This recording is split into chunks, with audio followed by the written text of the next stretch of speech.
Iya, baik. Terima kasih kepada semuanya yang telah menyimak juga menyanyikan lagu tentang Mars Igi. Sebelum ke acara inti, kita mau ada sharing dulu ya dari Ibu Siti Amelia. Kalau tidak keberatan, mangga Ibu untuk sharing bersama kami Igi Kabupaten Garut. Halo, maaf saya off cam ya. Ya, Sharing tentang apa? bebas aja, ini pengalaman di Kabupaten Garut, Kabupaten Bogor, tentang di Igi di Kabupaten Bogor. Oh gitu. Atau acaranya lanjut aja dulu, saya nanti terakhir. Oh siap, baik. Terima kasih Ibu. Iya, baik Bapak Ibu semuanya, kita akan menginjak langsung kepada materi inti hari ini, yaitu tentang budaya positif. Sebelum itu, izinkan saya untuk membacakan CV dari pemateri kita hari ini. Nama lengkap, Dian Andriani MPD, tanggal lahir 1 Mei 1980, tempat bekerja atau instansi di SMPN 1 Garut. Pendidikan terakhir S2 Matematika. Pengalaman organisasi beliau yang pertama yaitu tim akademik PKS Kurikulum SMP 1 Garut, pembina Paskibra, pembina KIR Matematika SMP 1 Garut, pengurus IGI Kabupaten Garut, pengurus Posdam, ketua Yayasan Insan Barokah, owner Inba Happy Kid. Prestasi yang pernah beliau raih, tahun 2018 menjadi juara guru berprestasi SMP Kabupaten Garut, tahun 2022 CGP Angkatan 7. Baik, kepada Umi Dian Andriani dipersilahkan. Ya, terima kasih kepada Bu Mar untuk waktunya. Kebetulan terima kasih juga kepada Bapak Ketda yang memberikan kesempatan kepada saya untuk berbagi dengan teman-teman guru hebat di sini. Mungkin ada sedikit yang saya bisa berbagi, walaupun mungkin di antara teman-teman semua sudah tahu ya tentang tentang budaya positif. Nah, untuk ininya langsung aja Bu Mar, mungkin mau sama Bu Mar di share-nya.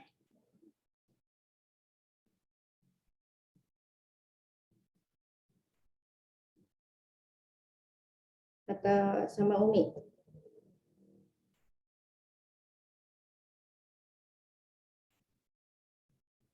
Sama Umi aja ya. Sudah kelihatan? Sudah kelihatan Ibu Bapak guru hebat? Sudah. Terima kasih. Selamat malam juga kepada Ibu Bapak hebat yang pada kesempatan kali ini bisa bergabung bersama kami di acara rutin IGI Kabupaten Garut, yaitu Ngabaso Iga. Ngabaso Iga itu ngariung bareng Sobat IGI Garut. Ya, untuk selanjutnya mungkin kita ini dulu ya, ice breaking dulu. Mudah-mudahan ini bisa menambah penyemangat dari teman-teman semua. Coba bisa diperlihatkan, bisa on cam.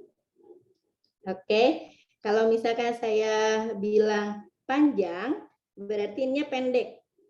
Kalau saya bilang pendek, ini panjang. Ya, bisa dipahami Ibu Bapak? Bisa ya? Kita coba. Bisa. Panjang. Pendek. Panjang. Panjang.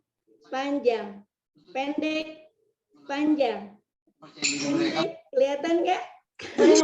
Pendek salah Bu Siti Nuraini, lupa ya kalau pendek itu jadi panjang. Itu tadi ada gambar Pak Karnata, jadi saya nggak fokus. Jadi fokusnya ke Pak Karnata. Oke. Iya, terima kasih Pak Guru. Boleh kasih tepuk tangan dulu semuanya. Iya.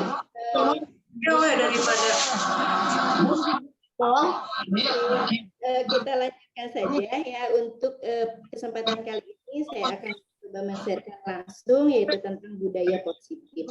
Di sini di antara Bapak Ibu sudah mengetahui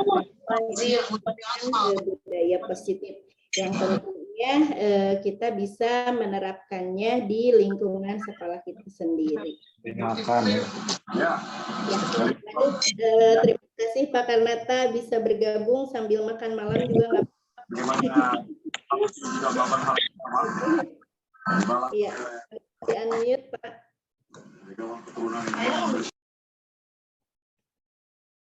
Nah, selanjutnya di sini kebetulan saya ada tugas untuk mendiseminasikan tentang budaya positif.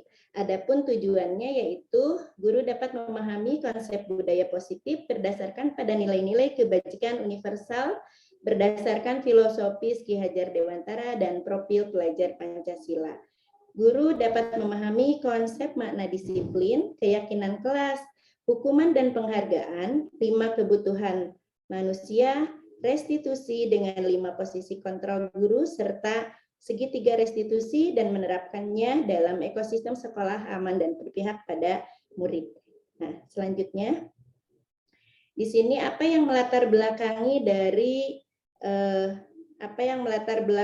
dari budaya positif, materi tentang budaya positif. Di sini adalah berdasarkan filosofi Ki Hajar Dewantara bahwa peran guru di sekolah itu sebagai among ajar yang menuntun murid untuk mengembangkan alam dan kodrat zamannya sehingga murid dapat menjadi manusia seutuhnya. Manusia berkarakter baik sehingga tidak kehilangan arah untuk mencapai keselamatan dan kebahagiaan setinggi-tingginya. Nah, jadi Bapak Ibu di sini kita sebagai among ajar itu hanya bertugas untuk menuntun saja, mengarahkan murid-murid kita untuk menemukan keselamatan dan kebahagiaan setinggi-tingginya ya. Tetapi tidak kita pungkiri dengan adanya perkembangan di era globalisasi pada zaman sekarang ini, semakin pesatnya perkembangan informasi dan pengetahuan teknologi yang seharusnya dilandasi dengan nilai-nilai kebangsaan dan kebudayaan. Nah, semakin berat memang kita sebagai among ajar untuk menuntun dan mengarahkan siswa dengan pergeseran norma atau pergeseran budaya dikarenakan pengaruh global tersebut ya, Bapak Ibu. Tapi di sini mari kita sama-sama mengarahkan anak-anak kita melalui budaya positif begitu. Oke, selanjutnya pengertian dari budaya positif. Pengertian dari budaya positif adalah keyakinan dan nilai yang disepakati yang menjadi kebiasaan bersama yang akan dilakukan dalam jangka waktu yang lama. Nah, untuk menerapkan budaya positif dapat meningkatkan kesadaran siswa dalam membentuk karakter positif. Budaya positif dapat dibuat melalui kesepakatan antara guru, siswa, dan siswa agar siswa merasa terlibat dan bertanggung jawab dalam menjalankan disiplin tersebut.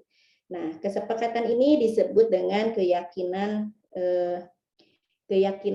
kelas ya biasanya, keyakinan kelas. Jadi bukan kesepakatan lagi, tapi keyakinan kelas. Tapi kita di sini harus mengetahui dulu tentang apa itu disiplin positif dan kebijakan universal. Nah, jadi ini ada hubungannya dengan budaya positif, yaitu disiplin positif. Menurut pemikiran Ki Hajar Dewantara, sejalan dengan pandangan Gosen dalam bukunya Reconstruction School Discipline.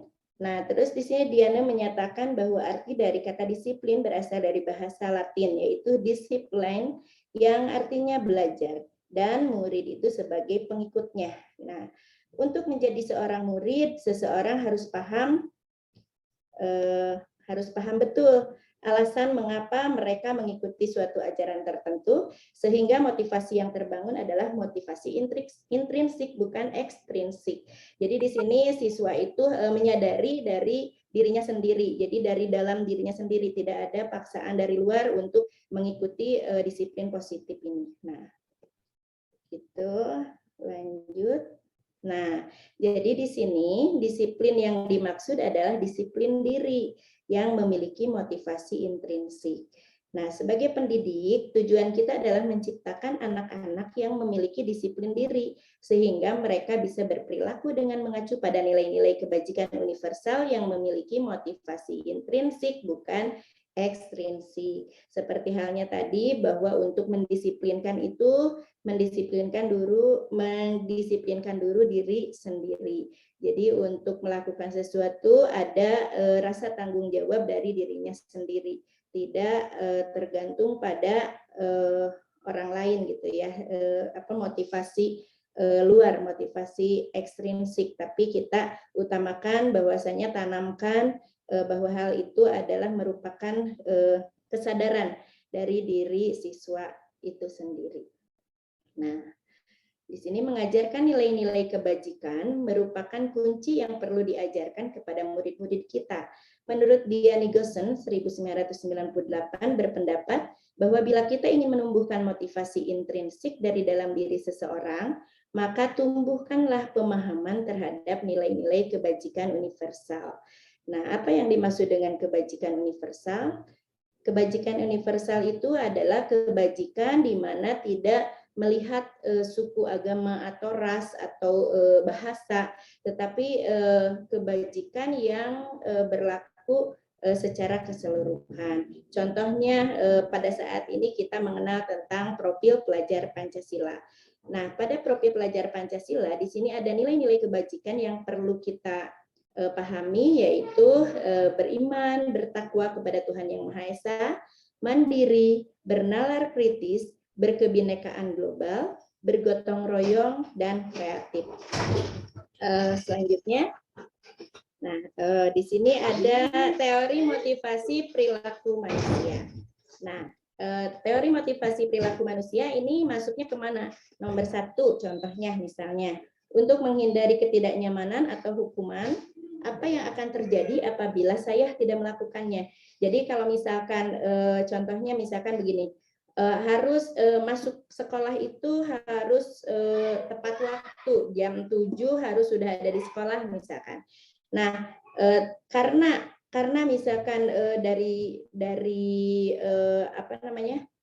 jadi kita merasa ada paksaan karena misalkan kita itu sebagai guru misalkan masuk ke kelasnya itu hanya di jam pelajaran setelah istirahat. Tapi dikarenakan misalkan ada himbauan bahwa semua guru harus diwajibkan jam 7 harus sudah datang ke sekolah. Nah, mungkin di situ ada satu ketidaknyamanan di guru tersebut, dan di sisi lain kita merasa ada takutnya ada satu hukuman, ada rasa malu atau rasa apa gitu ya dari luar. Nah, sehingga kita juga berpikir kira-kira apa nih yang akan terjadi apabila kita tidak melakukannya. Oh, takutnya seperti ini, seperti ini, seperti ini. Nah, itu masuknya ke motivasi eksternal. Karena apa? Karena kita tidak menyadari bahwa kita masih berprinsip karena rasa takut atau rasa dari kenyamanan atau hukuman. Nah, itu untuk teori motivasi yang ke-1. Untuk yang kedua, untuk mendapatkan imbalan dari orang lain atau institusi. Nah, contohnya misalkan gini misalkan. Kita tuh ingin mendapatkan sesuatu sehingga kita tuh rajin misalkan seperti itu, atau misalkan kita melakukan sesuatu itu karena ingin mendapatkan sesuatu. Nah, itu di situ ada motivasi eksternal juga eksternal dari luar, karena tidak kita niatkan dari dalam diri kita sendiri, tapi karena ada sesuatu hal yang akan kita kejar. Nah, jadi di situ kita berpikir apa yang akan saya dapatkan apabila saya melakukannya, gitu ya. Nah, sama itu juga masuknya ke motivasi eksternal. Nah, terus yang ketiga, untuk menghargai diri sendiri, saya akan menjadi orang yang seperti apabila saya melakukannya. Nah, kalau itu berarti di dalam diri kita sendiri sudah punya kesadaran diri, bahwasanya misalkan untuk seperti halnya kasus tadi, kita diharapkan jam 7 udah datang. Kita berpikirnya, oh iya kita harus bertanggung jawab karena anak-anak juga semua datangnya dan masuk di jam segitu, maka kita pun harus berada di tempat itu di jam segitu gitu ya. Kalau bisa mungkin sebelum anak-anak datang ke sekolah. Nah, itu adalah motivasi internal karena apa? Tujuannya adalah untuk disiplin positif. Jadi kembali ke kesadaran dalam diri kita sendiri. Nah, itu bedanya antara motivasi eksternal dan motivasi internal. Di situ ya. Nah, selanjutnya di sini menurut Ki Hajar Dewantara bahwa ada kata merdeka. Merdeka menurut Ki Hajar Dewantara itu artinya tidak hanya terlepas dari perintah, akan tetapi juga cakap buat memerintahkan diri sendiri. Jadi bukan hanya memberikan perintah kepada orang lain, tetapi itu adalah perintah untuk diri kita sendiri. Apa yang harus kita lakukan dan apa yang harus kita tanggung jawabkan. Mungkin seperti itu. Itu pemikiran konsepsi keteladanan sikap merdeka dari Ki Hajar Dewantara. Pada cetakan kelima 2013 halaman 469. Selanjutnya, nah ada juga dalam mendisiplinkan disiplin positif ini ada juga yang dihukum oleh penghargaan. Nah, kalau misalkan seandainya dihukum oleh penghargaan, contohnya misalkan gini, kepada siswa kita memberikan nanti akan Ibu kasih nilai yang bagus misalkan asal ini. Nah, jadi memberikan motivasi tapi nanti akan dikasih kasih reward. Nah, ketika kita tidak diberikan reward atau penghargaan, maka itu nanti tidak akan semangat lagi untuk siswanya itu sendiri. Nah, itu yang disebut dengan dihukum oleh penghargaan. Karena mungkin di situ siswa sendiri melakukan itu hanya karena penghargaan saja, bukan karena kesadarannya. Oleh karena itu, maka apabila tidak terbukti apa yang kita sampaikan, maka itu akan menurunkan kualitas, akan mematikan kreativitas, dan akan mengurangi motivasi intrinsik, gitu ya. Seperti itu mungkin. Nanti boleh kalau ada yang menambahkan atau yang mau bertanya nanti boleh di belakang ya. Nah, untuk selanjutnya bentuk program kebajikan atau apresiasi. Nah, dalam memberikan apresiasi atau pengakuan perlu diingat beberapa hal, yaitu berikan pengakuan secara khusus, berikan pengakuan secara pribadi, beri pengakuan kepada semua murid bergantian, beri pengakuan secara konsisten, fokus pada proses. Nah, di sini untuk program kebajikan apresiasi kita atau apresiasi atau kita kasih apresiasi yang sama. Maksudnya kasih apresiasi masing-masing sesuai dengan kemampuan siswanya itu sendiri untuk menyemangati untuk memotivasi siswa dalam hal belajar gitu ya, seperti itu. Berilah pengakuan karena kita pun mungkin untuk butuh juga untuk ada pengakuan dari lingkungan. Begitu juga dengan siswa. Itu merupakan bentuk programnya. Nah, tadi di sini kita ada untuk disiplin positif dan untuk tadi itu mendapatkan kebajikan yang universal. Nah, bagaimana nih untuk mendisiplinkan siswa itu? Nah, terus bagaimana? Apakah ada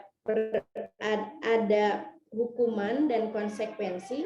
Nah, bagaimana perbedaan hukuman dan konsekuensi? Maksudnya begini, apabila ada siswa yang melanggar dari ketentuan apa yang sekolah kita tentukan atau kelas kita sepakati, kita tentukan, nah di sini ada hukuman dan konsekuensi.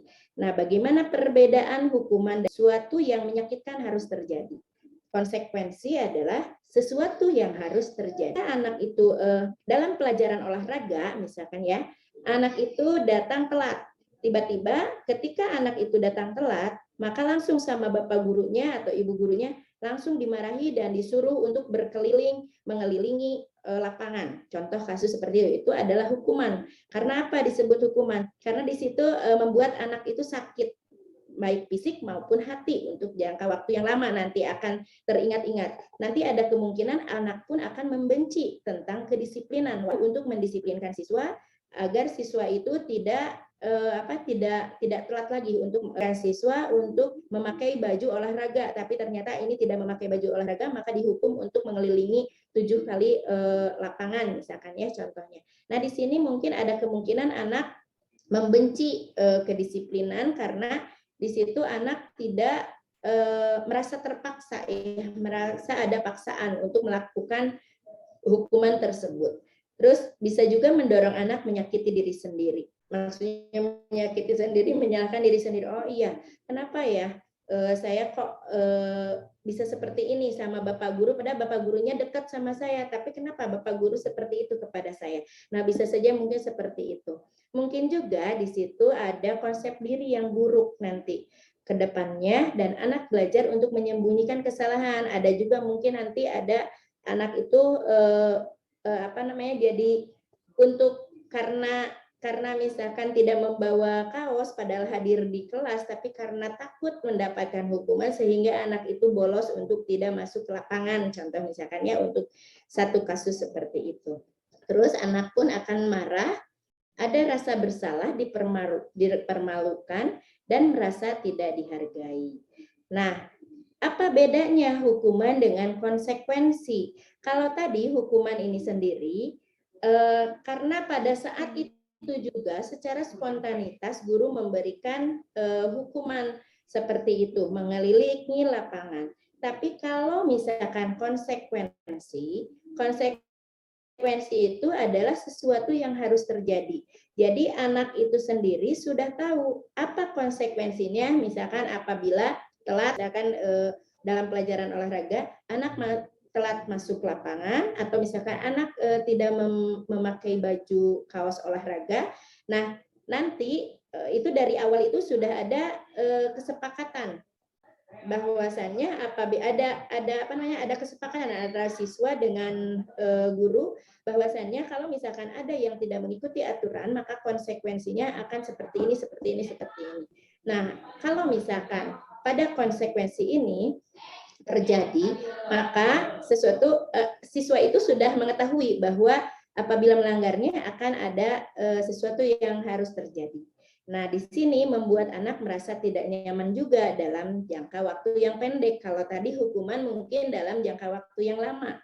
Nah, anak menghargai disiplin di sini bisa ya secara positifnya. Terus ada stimulus dan tanggapan. Contoh misalkan seperti ini kata bapak gurunya. Nah, tahu nggak waktu di awal bapak itu harus mengharuskan bahwa kalian itu di pelajaran olahraga menggunakan baju olahraga. Coba apa konsekuensinya? Nah, di situ siswa ada tanggapannya bahwasannya, oh iya Pak, berarti saya harus melakukan lari 3 keliling lapangan. Misalkan seperti itu. Itu karena sudah tahu konsekuensinya seperti apa. Nah, terus ada mendorong anak agar mudah menyesuaikan diri. Terus di sini juga ada konsep diri yang baik. Anak belajar untuk mematuhi peraturan dan anak kehilangan hak dibuat tidak nyaman, diasingkan untuk sementara. Nah, kalau ini untuk sementara ya. Kalau tadi hukuman itu memang pastinya berdampak ke depannya akan lebih lama lagi gitu ya. Nah, ini perbedaan hukuman dan konsekuensi ini disadur dari Restitution, Diana Gossen, The Five Position of Control dari Yayasan Pendidikan Budi Luhur. Oke. Kita lanjut. Nah, ada hukuman, ada konsekuensi, dan ada restitusi. Sekarang kita akan belajar apa itu yang dimaksud dengan restitusi. Restitusi adalah proses menciptakan kondisi bagi murid untuk memperbaiki kesalahan mereka, sehingga mereka bisa kembali pada kelompok mereka dengan karakter yang lebih kuat. Restitusi juga merupakan proses kolaboratif yang mengajarkan murid untuk mencari solusi untuk masalah mereka dan membantu murid berpikir tentang orang seperti apa yang mereka ingin menjadi tujuan mulia dan bagaimana mereka harus memperlakukan orang lain. Ini menurut Gosen 2004. Itu yang dimaksud dengan restitusi. Nah, ada 9 ciri-ciri restitusi. Sebentar. Nah, yang ke-1 yaitu bukan untuk menebus kesalahan. Jadi kalau restitusi itu bukan untuk menebus kesalahan, namun untuk belajar dari kesalahan. Yang kedua, memperbaiki hubungan. Yang ketiga, ada tawaran, bukan paksaan. Yang keempat, restitusi menuntun untuk melihat ke dalam diri. Yang kelima, restitusi mencari kebutuhan dasar yang mendasari tindakan. Yang keenam, restitusi diri adalah cara yang paling baik. Yang ketujuh, restitusi fokus pada karakter bukan tindakan. Restitusi fokus pada solusi. Restitusi mengembalikan murid untuk berbuat kesalahan pada kelompoknya. Nah, jadi kalau restitusi di sini bukan seperti halnya tadi. Kalau tadi itu pada hukuman berarti kita harus menebus kesalahan tapi dengan spontanitas. Kalau misalkan konsekuensi tadi sama juga untuk menebus kesalahan. Nah, tapi kalau dalam restitusi ini kita kembangkan restitusi itu kita kepada siswa itu diajukan dulu biar siswa menyadari apa yang menjadi kesalahannya dan siswa itu akan belajar dari kesalahannya. Nah, di sini ada yang dimaksud dengan metode segitiga restitusi, yaitu yang pertama itu menstabilkan identitas. Nah, menstabilkan identitas di sini setiap orang pasti pernah melakukannya. Kamu bukan satu-satunya yang pernah melakukannya.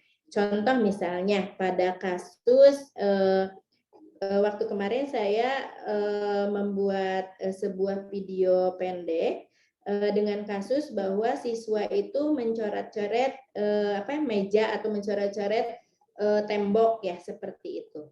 Nah, lalu apa yang saya lakukan untuk siswa tersebut? Saya memanggil siswa tersebut dan saya menanyakan untuk menstabilkan identitasnya. Saya tahu bahwa itu adalah perilaku dari anak-anak itu. Lalu saya berkomunikasi dengan anak tersebut. Saya bilang bahwa setiap orang pasti pernah melakukan kesalahan seperti itu. Nah, tapi apakah jadi kamu itu bukan satu-satunya yang pernah melakukan seperti itu. Nah, lalu untuk validasi kebutuhannya, coba kira-kira apa yang kamu lakukan itu baik atau tidak. Ini seperti itu ya. Kamu tentu punya alasan mengapa melakukan itu. Ternyata anak menjawabnya, oh iseng aja Bu, katanya gitu. Nah, karena iseng, apakah ada cara yang lebih efektif untuk mendapatkan untuk melakukan sesuatu tetapi tidak melakukannya mencoret-coret meja tersebut atau tembok tersebut, tapi kita cari yang lain.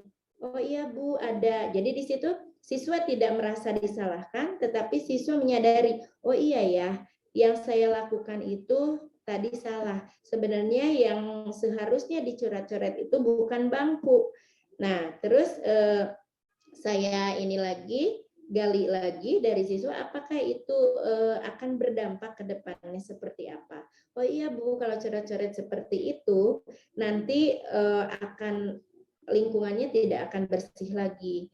Terus lingkungannya akan kotor. Nah, mungkin seperti itu ya. Jadi ada dialog atau ada komunikasi dengan siswa sehingga siswa itu menyadari akan kesalahan dari siswa itu sendiri. Nah, yang terakhir di metode segitiga restitusi ini adalah menanyakan keyakinan. Nilai-nilai apa atau kamu ingin menjadi orang yang seperti apa? Nah, dari kasus yang mencoret-coret meja itu, saya tanya, coba apa yang telah kamu lakukan tadi menurut kamu tadi salah. Kira-kira apa yang harus kamu lakukan sehingga lingkungan kita akan bersih kembali? Oh iya Bu, sebaiknya nanti kita chat aja bareng-bareng dengan teman-teman. Mungkin kita akan memusyawarahkan dengan teman-teman agar meja kita di kelas kita itu bersih kembali. Mungkin itu salah satu contoh kasus cara menangani kasus dengan segitiga restitusi. Jadi tidak seperti halnya tadi diberikan hukuman atau diberikan konsekuensi seperti apa sehingga anaknya merasa bersalah dan sebagainya, tapi kita ajak komunikasi sehingga anaknya itu memiliki motivasi intrinsik. Jadi ada kesadaran dan ada tanggung jawab dari dirinya sendiri bahwasannya apa yang telah dia lakukan itu memang tidak baik dan yang seharusnya itu bagaimana. Mungkin seperti itu. Itu untuk ini ya, untuk untuk segitiga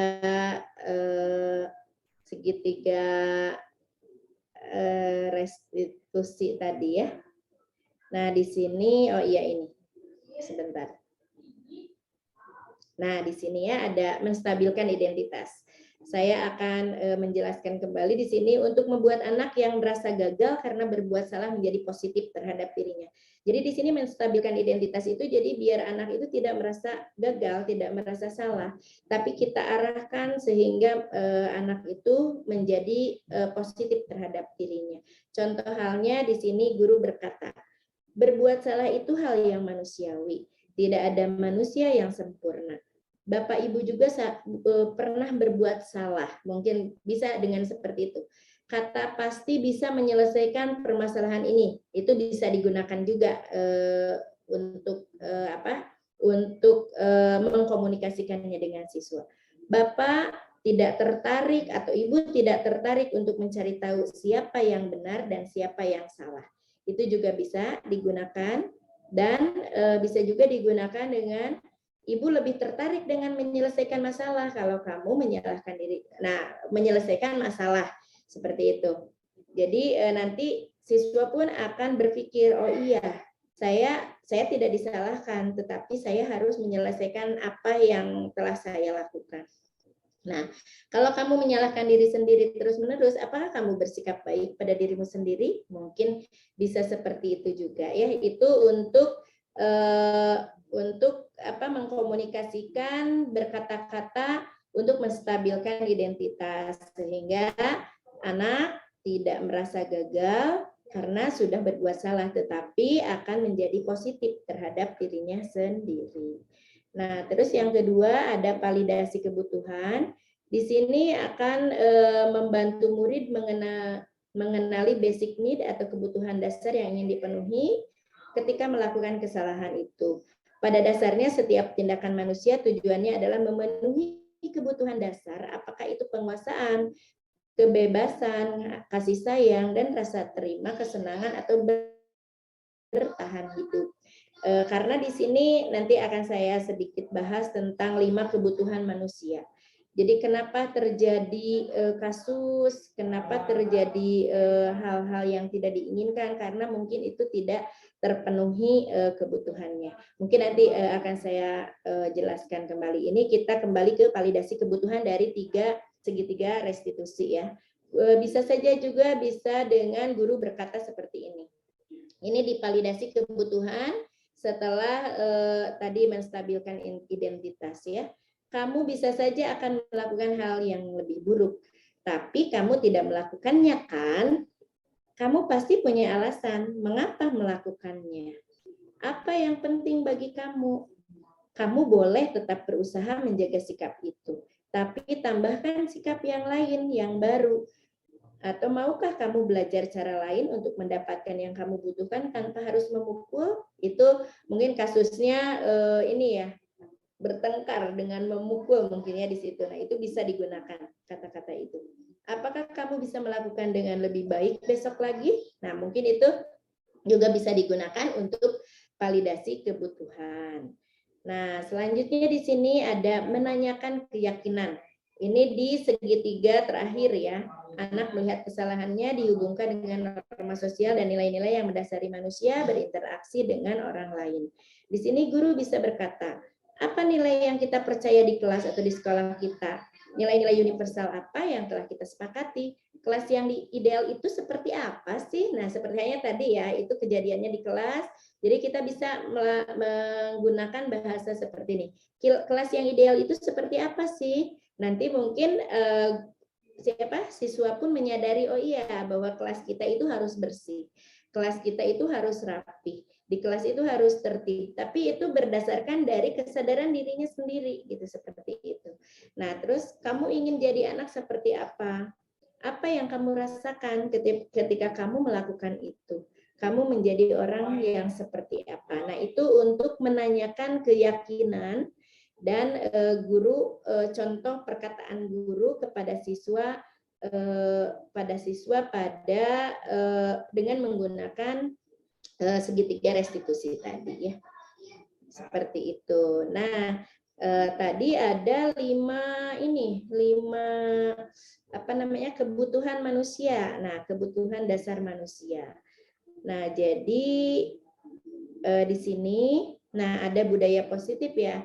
Budaya positif akan terbentuk dengan adanya lingkungan yang positif, adanya kelas keyakinan kelas, dan adanya adanya keyakinan kelas dan adanya bukan kesepakatan tapi keyakinan kelas atau lingkungan positif. Nah, kenapa kok tidak peraturan kelas, tapi keyakinan kelas. Nah, mengapa kita memiliki peraturan yang harus menggunakan helm? Nah, ini seperti ini. Kalau yang membedakan peraturan dengan keyakinan mungkin seperti ini. Kalau peraturan kelas, jadi itu ada motivasinya, motivasi bukan motivasi dari diri sendiri, tetapi ada satu tuntutan yang harus kita laksanakan, itu untuk peraturan.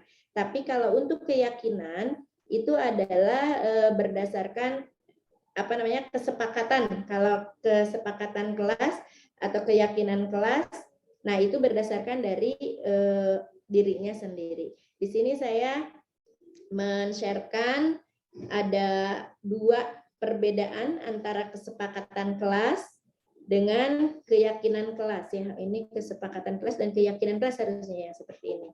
Nah, datang tepat waktu, mengucapkan salam, menjaga kebersihan sekolah, tapi ini dijadikan kesepakatan dan nanti ada keyakinan dari siswanya sendiri bahwa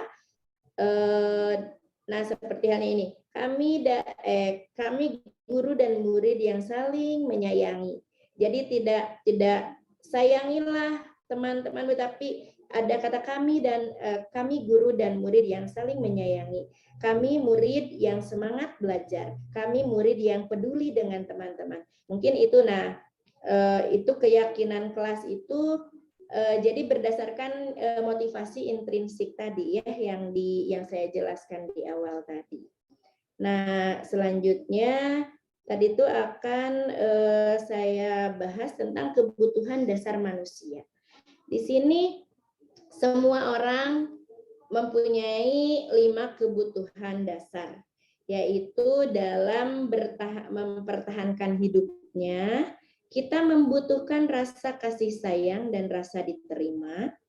Yang kedua, kita juga mempunyai rasa penguasaan, dan kita juga membutuhkan satu kebebasan, dan kita juga ingin mendapatkan kesenangan. Contoh misalkan seperti ini. Ada siswa yang bermasalah. Nah, mungkin siswa tersebut di antara kelima kebutuhan dasar ininya tidak terpenuhi. Contoh misalkan ada anak yang terlalu dikekang misalkan ya. Ada anak yang terlalu misalkan di rumahnya kalau ada misalkan kasus di TK misalkan kok anak itu tidak sama dengan yang lain.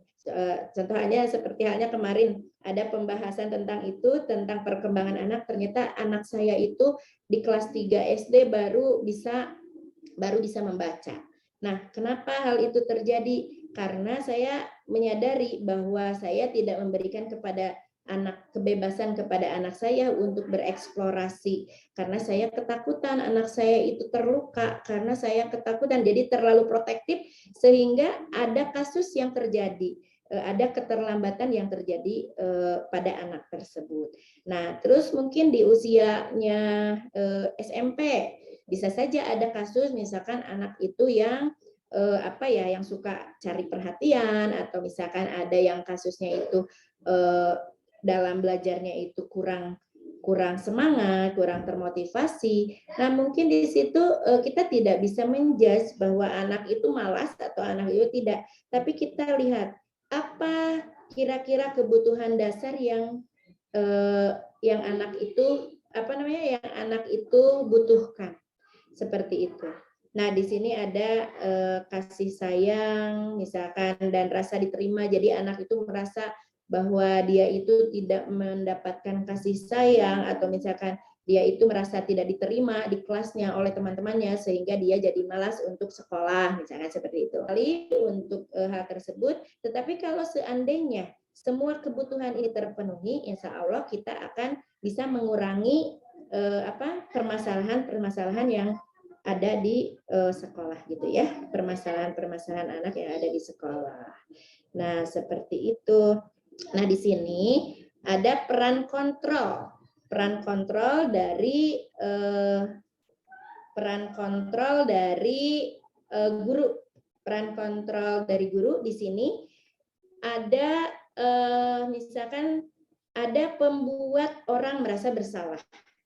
Contoh misalkan pada kasus ini ajalah yang disiplin untuk masuk sekolah ajalah ya, kita contohkan. Misalkan kalau untuk pembuat orang merasa bersalah, mungkin ada seperti ini. Misal, hai Arif, kamu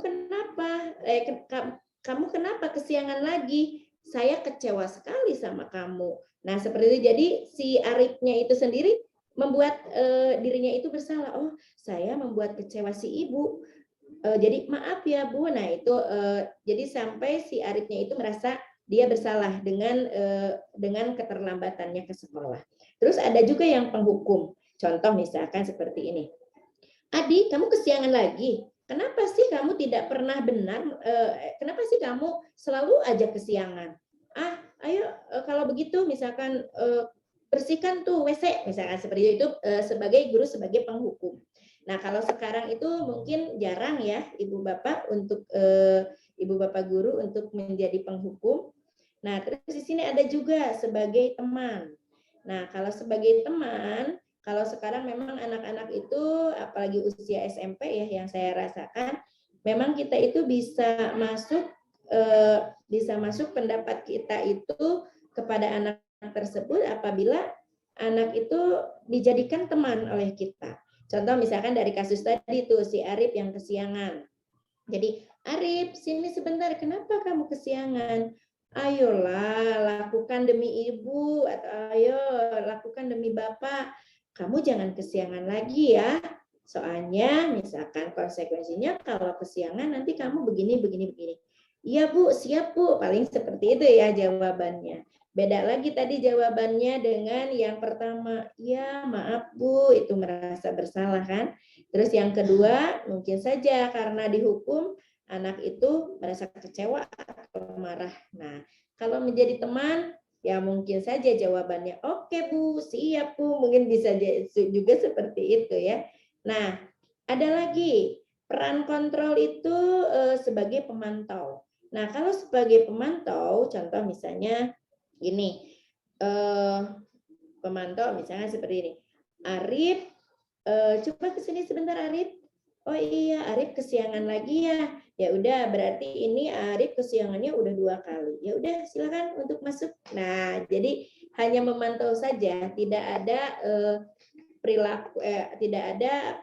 perilaku atau apapun yang bisa merubah si anak tersebut, karena kita hanya memantau saja, anak itu tidak akan ada perubahan dari anak tersebut, mungkin seperti itu. Nah, yang terakhir adalah manajer. Jadi ada 5 ya. yang terakhir adalah manajer. Nah, kalau manajer itu bisa dihubungkan dengan segitiga restitusi tadi. Jadi si anak itu misalkan, kamu Arif kesiangan lagi, ya coba sini ibu mau berbicara sama kamu. Nah, bagaimana kira-kira, kenapa kamu kesiangan? Misalnya kemarin saya ambil kasus anak yang kesiangan, saya tanya kenapa kesiangan, ternyata dia itu pindah rumahnya sehingga dia telat ke sekolah tidak seperti biasanya.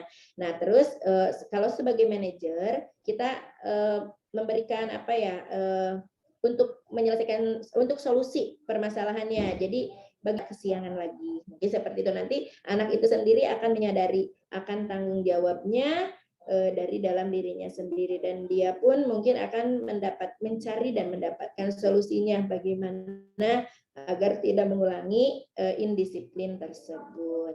Nah, mungkin itu saja untuk mencapai budaya positif di sekolah. Jadi kita harus melalui hal-hal tersebut. Di antaranya yaitu tadi kita buatkan keyakinan kelas dari siswa itu sendiri. Mungkin masih ada waktu nggak, Bu Mar? Atau sudah cukup? Cukup, Umi, cukup. Ya, ya udah.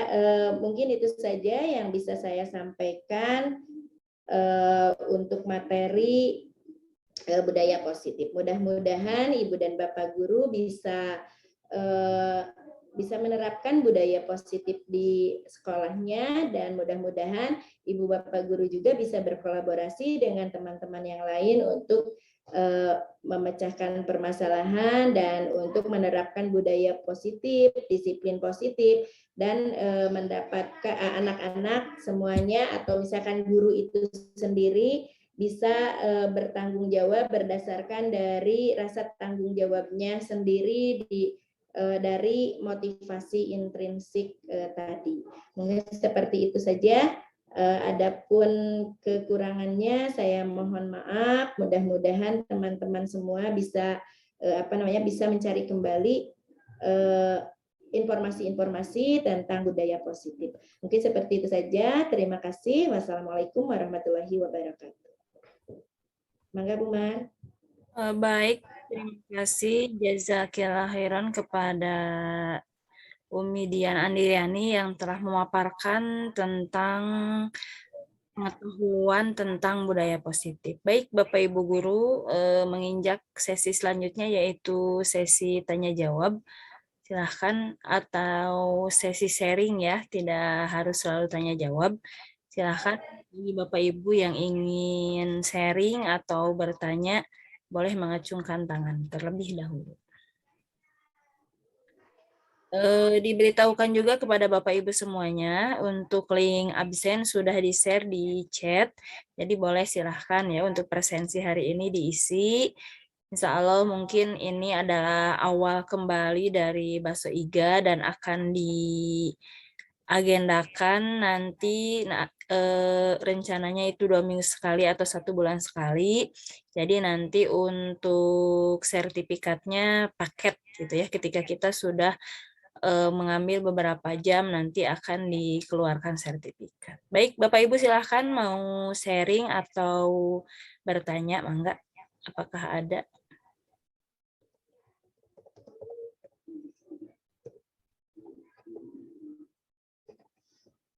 Ya, mangga silakan teman-teman, atau mungkin sudah cukup jelas ya sepertinya Bu Mar. Iya. Umi, ya izin menanggapi. Mangga. Silakan Bu Ita. Off cam, maaf ya. Nggak apa-apa Bu Ita. Gimana Ya, terima tugasnya kasih. selesai Bu? Belum, masih. Sekarang jam 8. Iya, deadline, tapi sudah minta perpanjangan waktu, jadi alhamdulillah dapat bisa sedikit meluangkan waktu untuk IG lah ya. Iya. Ya, terima kasih atas kesempatannya. tadi sambil menyelesaikan tugas, saya menyimak paparan dari Umi Dian, luar biasa sekali. Memang apa namanya, selama ini di dunia pendidikan kita masih belum bisa ya menerapkan budaya positif seperti itu, dan itu memang menjadi tantangan tersendiri ya. Kita dulu diajarkan oleh guru, jadi turun-temurun gitu, penerapan disiplinnya itu turun-menurun seperti itu. Jadi bila ada kesalahan itu, bila siswa melakukan sebuah kesalahan ya dianggap sebagai sebuah kesalahan di mata guru, itu pasti akan mendapatkan hukuman begitu ya. Dan itu terus terjadi. Dan alhamdulillah di beberapa tahun ini banyak sekolah terutama swasta ya itu sudah mulai menerapkan budaya positif, dan alhamdulillah juga pemerintah mengakomodir hal itu dan kemudian diterapkan dalam kurikulum Merdeka ini terutama ya. Nah, apa namanya, yang menggelitiknya ini Umi, ini mungkin perlu, karena ini kan kita ada perubahan ya, mau tidak mau, terutama yang di sekolah negeri itu ada perubahan dari budaya dari tadi itu yang sifatnya peraturan begitu ya, yang sifatnya hukuman menuju ke budaya positif itu kan sangat susah tuh ya, karena namanya perubahan itu pasti perlu waktu. Nah, ini mungkin Omi di SMP 1 kan sudah menerapkan ini, sebagai sekolah penggerak itu pasti sudah menerapkan ya. Ini trik-triknya bagaimana ini untuk bisa mengubah dari budaya hukuman ke budaya disiplin positif. Begitu. Ini pasti banyak guru lah yang mengalami kesulitan. Senang budak na atuh da bangor, nah, gitu kan. Budak lagi bangor. Ada eta tapi kesebelan, anu dan sebagainya begitu ya. Nah, itu kan perlu dirubah tuh. Nah, untuk bisa masuk ke atau bisa membudayakan budaya positif, disiplin positif itu, trik-triknya bagaimana itu? Terima kasih. Iya, baik. Terima kasih Bu Ita. Mangga silahkan langsung dijawab saja. Langsung saja Bu Mar. Langsung aja Mi. Oke, ya jadi gini ya Bu, jadi kita kembalikan tadi ke filosofi Ki Hajar Dewantara. Memang ini untuk mengenalkan, sebenarnya ibu bapak guru itu sebenarnya paham dan ngerti tentang filosofi Ki Hajar Dewantara. Cuman mungkin ada sedikit yang untuk mengubah paradigma dari seperti hanya tadi untuk mendisiplinkan positif itu tidak dengan hukuman. Jadi kita sebagai guru itu harus menyadari bahwa bahwa murid itu mempunyai mempunyai kodratnya. Jadi kita itu tidak usah dibebankan bahwa si A, si B, si C itu harus mengikuti aturan yang menurut kita baik gitu. Tapi kita harus mengubah paradigma lama itu kepada teman-teman kita. Jadi mungkin ini tugas kita juga ya untuk menggerakkan ke teman-teman, menyadarkan bahwa anak itu seperti halnya kita itu sebagai petani, anak itu sebagai bibit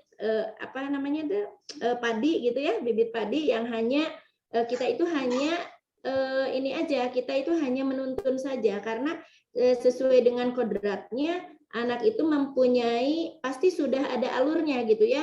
Kodrat anak itu mungkin saja mempunyai jadi kita harus lebih paham dengan minat bakat siswa itu sendiri. Jadi mungkin saja tadi siswa itu melakukan itu tuh karena menurut dia itu yang baik, itu yang bagus.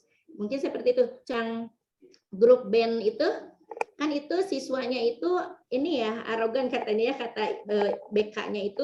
Nah seperti itu, tapi karena mungkin di situ BK-nya sudah tanggap, sudah tahu bahwa oh iya ini anak itu berbuat seperti itu, mungkin ada sesuatu hal positifnya yang akan bisa kita arahkan. Nah tugas kita itu kita harus memahami dari kodrat alamnya anak itu sendiri, mau diarahkan kemana, mau diarahkan kalau sekarang itu ada assessment, yang di awal kita diagnosa. Nah, Diagnosa Asesmen diagnostik. Iya, asisten Iya, diagnostik nah, ya. seperti itu.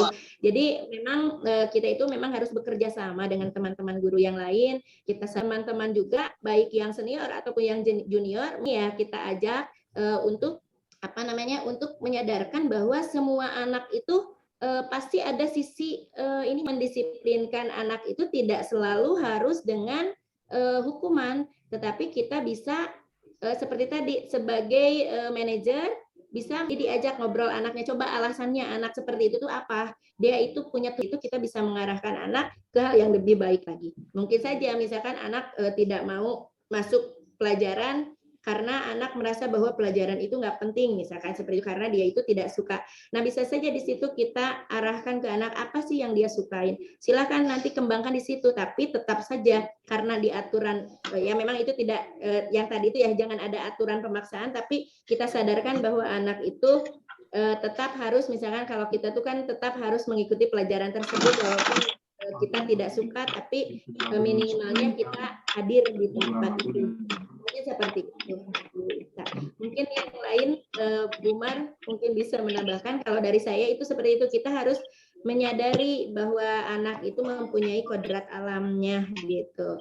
Nah, kita hanya menuntunnya saja, kita hanya memeliharanya saja, kita hanya memfasilitasi dan mengarahkan saja. Jadi setiap anak semua adalah istimewa. Setiap murid semua adalah apa namanya, akan sukses apabila dia itu bisa mencapai apa namanya, kebahagiaannya. Jadi di sini memang menurut filosofi Ki Hajar Dewantara, pendidikan itu adalah menuntun anak itu menjadi manusia seutuhnya, menjadi manusia berkarakter baik sehingga tidak kehilangan arah dalam keselamatan dan kebahagiaan setinggi-tinggi. Jadi orang yang sukses itu adalah orang yang bahagia. Mungkin seperti itu yang bisa saya sampaikan. Ya, dikembalikan lagi Bu Mar, mangga. Iya, baik. Terima kasih Umi. Mudah-mudahan Bu Ita tidak puas ya, sehingga nanti mencari jawaban-jawaban lain, atau mungkin Bapak Ibu guru lain yang mau menambahkan, silakan. Ya Umi, terima kasih ya. Berarti ini tantangannya adalah kita sebagai orang dewasa yang masih mungkin apa namanya, masih memegang tradisi lama begitu ya, itu harus mulai menekan egoisnya, menekan egonya, kemudian yang kedua butuh kesabaran, ketiga butuh berlatih untuk hal itu karena memang tidak mudah begitu ya, karena kalau sudah menjadi kebiasaan itu untuk mengakhirinya dan memulai dengan kebiasaan baru tentu butuh effort yang lebih begitu ya, jadi perlu latihan ya, mungkin begitu. Iya betul Bu Ita, seperti itu mungkin ya. Ini salah satu ruang untuk kita update. Jadi insya Allah Bapak Ibu semua dengan Ngabaso Iga juga kita istilahnya bisa sharing and growing together. Juga kalau bahasa kerennya lah, kalau dengan yakin pasti mungkin, dengan berjamaah pasti mudah, dengan iman selalu ada jalan. Nah itu mungkin jadi motivasi tersendiri untuk kita, apa yang tadi disampaikan oleh Umi Dian, itu menjadi cikal bakal kita untuk lebih semangat belajar dan terus belajar. Karena perkembangan anak, apalagi sekarang di kurikulum Merdeka kan tidak mengenal istilah anak tidak naik ya, ada fase-fasenya. Kalau sekarang tidak bisa, mungkin berikutnya, fase berikutnya bisa. Itu sedikit menambahkan saja dari saya.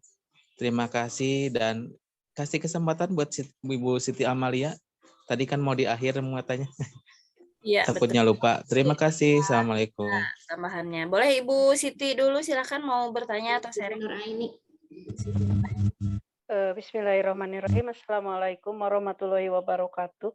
Terima kasih atas kesempatan yang diberikan. Saya tidak akan berdebat atau apapun, tidak, hanya mungkin ini mengingatkan diri saya sendiri dan juga sama-sama bahwa tadi disinggung di penjelasan Bu Ita itu tentang profil pelajar Pancasila. Nah itu kan profil pelajar Pancasila itu merupakan outcomes dari pendidikan.